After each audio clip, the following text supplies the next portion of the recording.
तन मन विह्वल है, हृदय क्षुब्ध है, कुविचारों का चक्रवात। मन में प्रलाप चलता अविरल, झंझावातों सा अहम नाद। तन मन विह्वल है, हृदय क्षुब्ध है, कुविचारों का चक्रवात। मन में प्रलाप चलता अविरल है, झंझावातों सा अहम नाद। मर्यादा कुटुंब की टूट रही, सम्मान निरंतर बिखर रहा। ओ मान पे मिट जाने वालों, अभिमान का तांडव दिख रहा। तन मन विह्वल है, हृदय क्षुब्ध है, कुविचारों का चक्रवात। दोस्तों, एक परिवार में सदस्यों के बीच यदि स्वाभिमान है, बहुत अच्छी बात है, क्योंकि हर व्यक्ति का अपना स्वाभिमान है और उसे रक्षित किया जाना चाहिए। किंतु यदि उसी परिवार के किसी भी एक सदस्य के हृदय में अभिमान घर कर जाता है, तो वो अभिमान सामंजस्य के तारों को तोड़ देता है। परिणाम क्या होता है? तन मन विह्वल, परेशान रहते हैं, हृदय निरंतर दुखी रहता है, लगातार कुविचारों का एक चक्रवात सा मन मस्तिष्क में चलता रहता है, मन निरंतर प्रलाप करता है, रोता रहता है। कोई भी व्यक्ति विशेष उस परिवार में सुखी नहीं रह पाता। चक्रवात से उठते हैं, झंझावात से, आंधी तूफान से उठते हैं अहंकार के, और इसका परिणाम ये होता है कि कितना भी प्रयास किया जाए, परिवार की, कुटुंब की मर्यादा तार तार हो जाती है। उस परिवार का सम्मान समाज के समक्ष कमतर होता चला जाता है, बिखरता चला जाता है। और वो लोग जो अपने मान पर मर मिटने को तैयार थे, यदि वहीं अहंकार आ जाता है, तो अभिमान के कारण समस्त मर्यादाएं, समस्त सम्मान परिवार का तार तार हो जाता है और उसे कोई भी नहीं रोक पाता। इसलिए प्रत्येक सदस्य का यह दायित्व है कि अपने परिवार, अपने कुटुंब का ध्यान यदि रखना चाहता है, स्वयं की प्रगति चाहते हैं, अपने परिवार की प्रगति चाहते हैं, राष्ट्र की प्रगति चाहते हैं, और उसके परिणाम स्वरूप समस्त विश्व की, प्राणी मात्र की प्रगति चाहते हैं, तो अपने हृदयों से अभिमान को सदा सदा के लिए दूर कर दें। तन मन विह्वल है, हृदय क्षुब्ध है, कुविचारों का चक्रवात। मन में प्रलाप चलता अविरल, झंझावातों सा अहम नाद। मर्यादा कुटुंब की टूट रही, सम्मान निरंतर बिखर रहा। ओ मान पे मिट जाने वालों, अभिमान का तांडव दिख रहा। तन मन विह्वल है, हृदय क्षुब्ध है, कुविचारों का चक्रवात।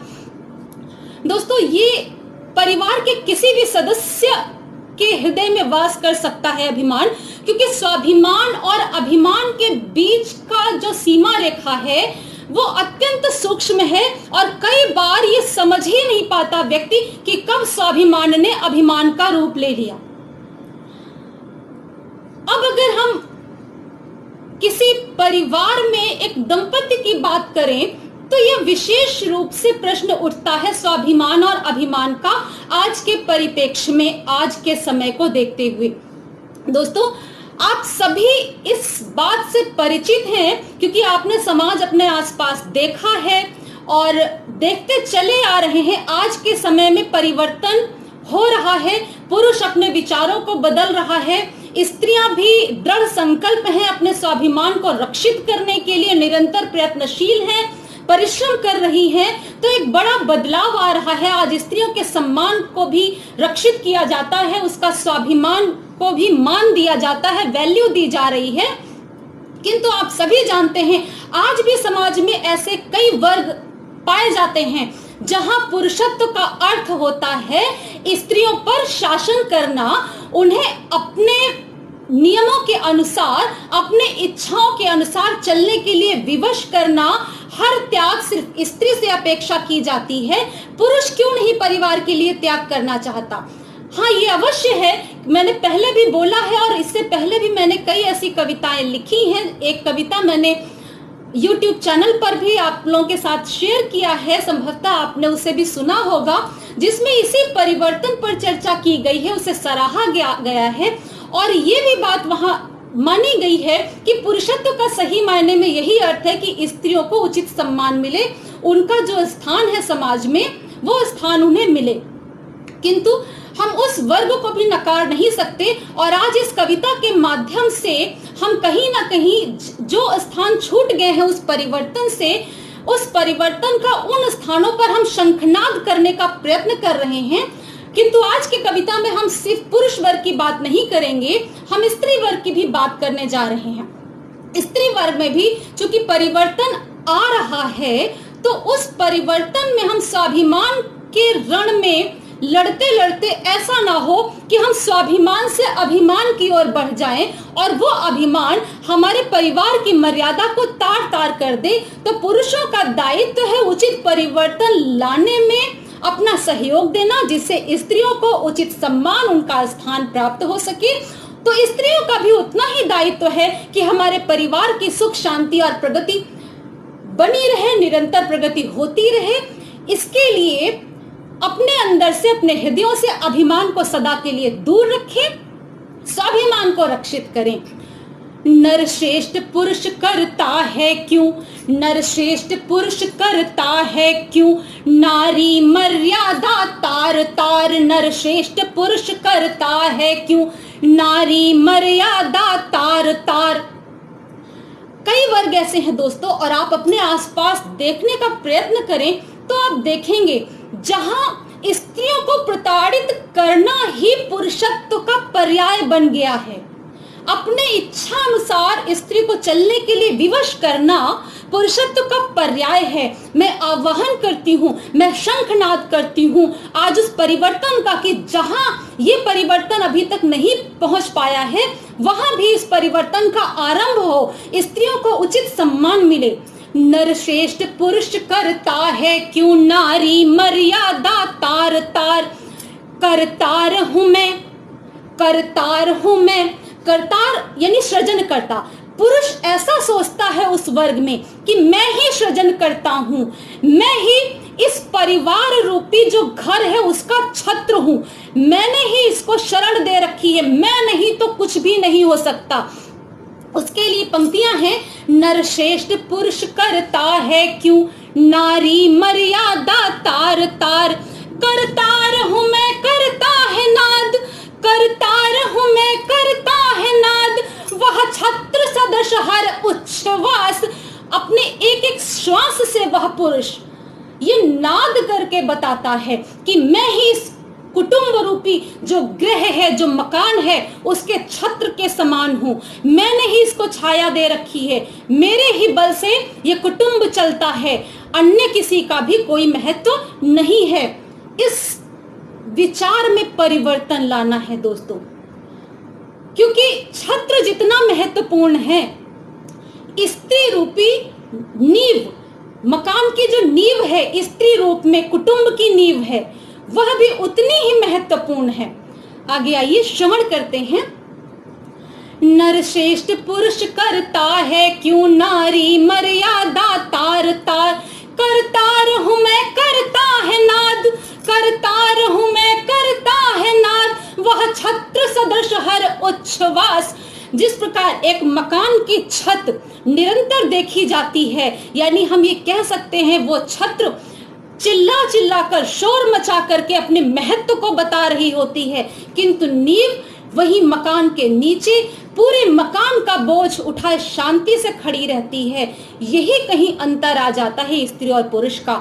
एक कुटुंब में छत्र के समान पुरुष तो देखा जाता है, किंतु वो स्त्री जिसने पूरे परिवार को एक सूत्र में बांध रखा है, जो निरंतर उस परिवार की प्रगति के लिए प्रयत्नशील रहती है, जो निरंतर उस परिवार के लिए परिश्रम करती, अपना सर्वस्व बलिदान करती है, किंतु आहट तक नहीं होने देती किसी को इस बलिदान का, तो नींव के सदृश है उस वह स्त्री जिसे उसका उचित मान मिलना ही चाहिए। करतार हूं मैं, करता है नाद वह छत्र सदृश हर उच्छ्वास। क्या नाद करता है पुरुष? जो मकान के छत्र की तरह कुटुंब में जो पुरुष है उसने अपने महत्व को बता रखा है। घर मेरा है, संपत्ति मेरी, संतान मेरी, तेरा तन मेरा। घर मेरा है, संपत्ति मेरी, संतान मेरी, तेरा तन मेरा। तू नींव सदृश, तू नींव सदृश परिवारों की करती चल अविरल जन सेवा। नर श्रेष्ठ पुरुष करता है क्यों नारी मर्यादा तार तार। ऐसे कुटुंब जहां पुरुषों की इस प्रकार की सोच है वहां हर अधिकार पुरुष के पास सुरक्षित है।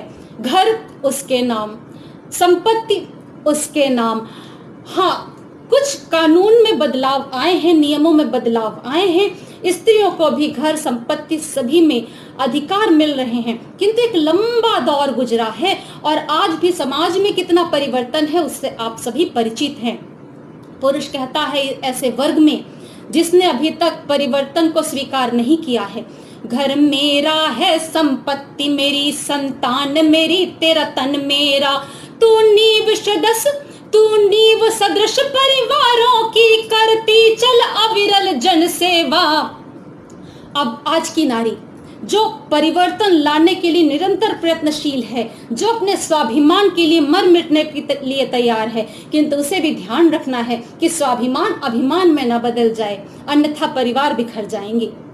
दोनों के ही दायित्व बराबर हैं, दोनों के ही अधिकार बराबर, दोनों के ही स्वाभिमान रक्षित होने चाहिए। नारी मर्दानी बनी हुई, नारी मर्दानी बनी हुई, चंडी समरण में डटी हुई। नारी मर्दानी बनी हुई, चंडी समरण में डटी हुई। क्या अहम भाव के कारण ही, क्या अहम भाव के कारण ही धरणी धीरज को भूल गई।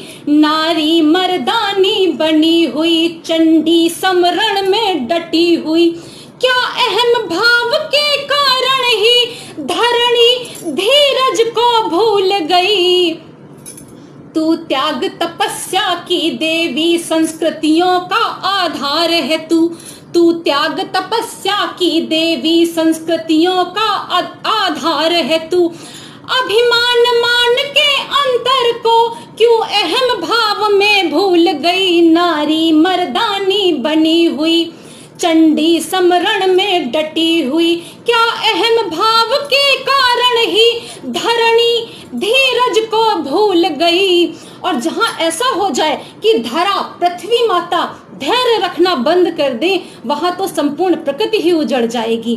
तो यही अपेक्षा स्त्री से भी है, धैर्य धारण करें, स्वाभिमान की लड़ाई लड़ें, किंतु अभिमान ना आने पाए। नर भूल गया यदि नींव हिली, नर भूल गया यदि नींव हिली तो छत्र नहीं टिक पाएगा। नर भूल गया यदि नींव हिली तो छत्र नहीं टिक पाएगा। नारी जो सृष्टि से रूठ गई, नारी जो सृष्टि से रूठ गई, परिवार कहाँ से लाएगा। नर भूल गया यदि नींव हिली तो छत्र नहीं टिक पाएगा। नारी जो सृष्टि से रूठ गई, परिवार कहाँ से लाएगा। छत्र बिना रक्षित कैसे तेरा कुटुंब रह पाएगा। छत्र बिना रक्षित कैसे तेरा कुटुंब रह पाएगा। स्त्रियों से भी यही प्रश्न है, छत्र बिना रक्षित कैसे तेरा कुटुंब रह पाएगा। धरणी है जननी निसंदेह, धरणी है जननी निसंदेह, पर बीज कहाँ से आएगा। धरणी है जननी निसंदेह, पर बीज कहाँ से आएगा।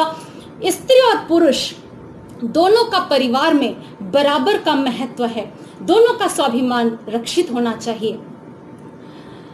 मन मत उलझ श्रेष्ठता के रण में, दोनों से ही मैं करबद्ध निवेदन करती हूँ, समाज में स्त्री और पुरुष दोनों से ही। मत उलझ श्रेष्ठता के रण में, मत उलझ श्रेष्ठता के रण में, कर्तव्य श्रेष्ठ बनते जाओ। यह सृष्टि चिरंतन सजी रहे, तुम पुरुष प्रकृति को पहचानो। मत उलझ श्रेष्ठता के रण में, कर्तव्य श्रेष्ठ बनते जाओ। यह सृष्टि चिरंतन सजी रहे, तुम पुरुष प्रकृति को पहचानो।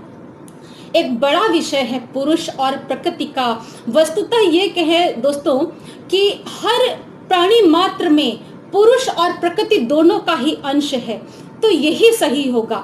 पुरुष शब्द पर ब्रह्म के लिए प्रयोग किया जाता है। हमारे अंदर जो चैतन्य विद्यमान है वह पुरुष तत्व है, और पंचभूतों से बना हमारा शरीर, हमारी बुद्धि, हमारा मन समस्त प्रकृति के अंतर्गत आते हैं।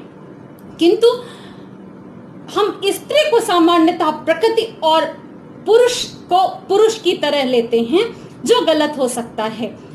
हर प्राणी के अंदर चैतन्य, उस पुरुष, उस परब्रह्म का वास है, और हर प्राणी में प्रकृति का वास है। दोनों के समन्वय से प्राणी की उत्पत्ति हुई है। मात्र कुछ जैविक अंतर है जिसकी वजह से हमारी प्रकृति अलग हो सकती है, हमारे नेचर अलग हो सकते हैं, हमारे स्वभाव अलग हो सकते हैं। उसी के आधार पर हमारे ऋषियों ने कुटुंब की एक परंपरा बनाई है, जिससे ईश्वर की बनाई यह सृष्टि निरंतर सजी रहे, संवरी रहे।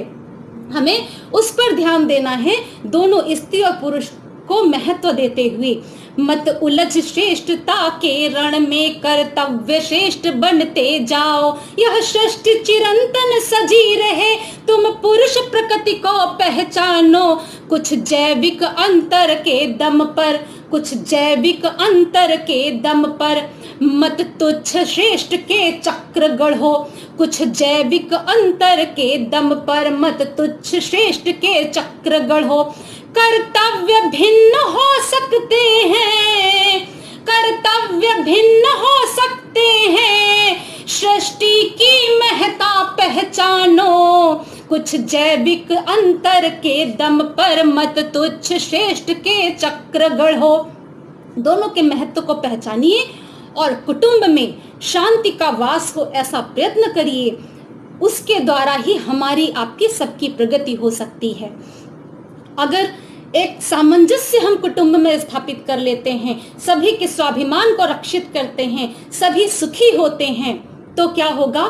मन शांत रहे, तन कांति रहे। मन शांत रहे, तन कांति रहे, नित प्रेम मलय की हो बयार।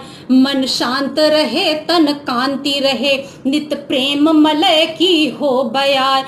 सौभाग्य लक्ष्मी सजी रहे, संतोष रतन धन हो अपार। मन शांत रहे, तन कांति रहे, नित प्रेम मलय की हो बयार। सौभाग्य लक्ष्मी सजी रहे, संतोष रतन धन हो अपार। स्वाभिमान सभी का रक्षित हो, स्वाभिमान सभी का रक्षित हो।